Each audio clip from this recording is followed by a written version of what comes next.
a very important requirement.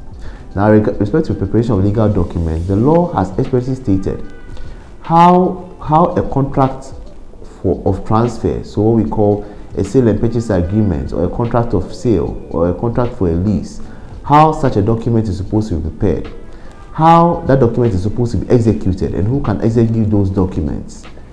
For instance, a contract for a lease can, if it's not being executed by the purchaser or the vendor, and somebody is being authorized to do so, that authorization must be in writing.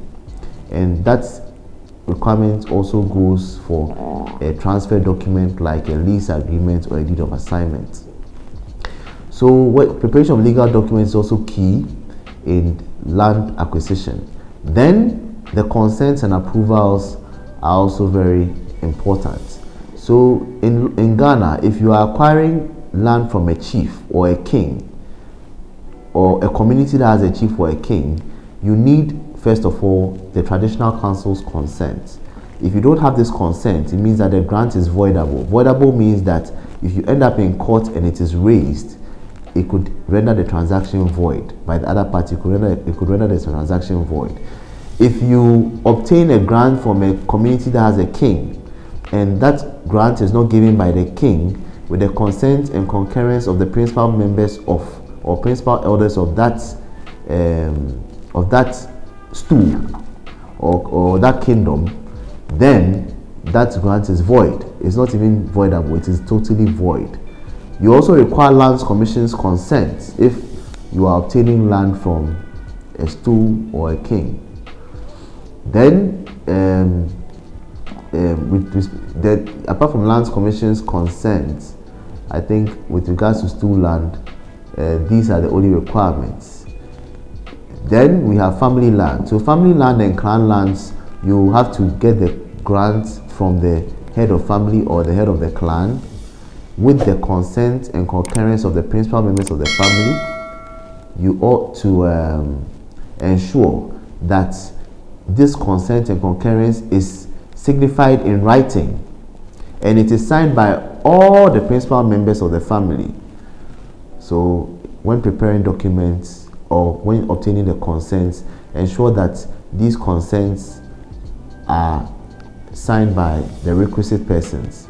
And then with respect to government land, if you are acquiring government land, the consent of the Lands Commission is required in preparing the legal documents. Also, it's very important for the person preparing the documents to recognize that foreigners can only have a 50-year interest at one time. So when preparing the legal documents, you cannot give a foreigner more than 50 years, because if you do so, the foreigner, only the 50 years will be registered and the remainder will go to the government. So it's important to note that. Then let me quickly move on to the next one, which is the registration.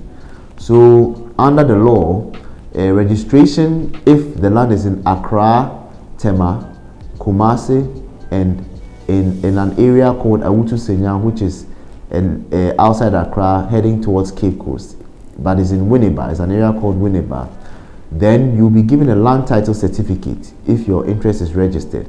Apart from these 4 areas that I've mentioned, all the other areas in Ghana, if you register land, you are not given a certificate. It is the deed.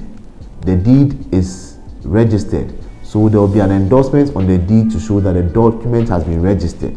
If you go to the back of the document, you will see that endorsement at the back of the document. Ensure that all documents that you enter into, all agreements that you enter into, are duly stamped at the Lands Commission and duly registered in order to secure your interest in the land. Because the law is that if you have a registered interest, it constitutes notice to the whole world of your interest. So what that means is that if somebody takes a grant from a third party and they do not even do their due diligence, they are deemed to know of your registered interest. Thank you very much, and I hope you find this useful.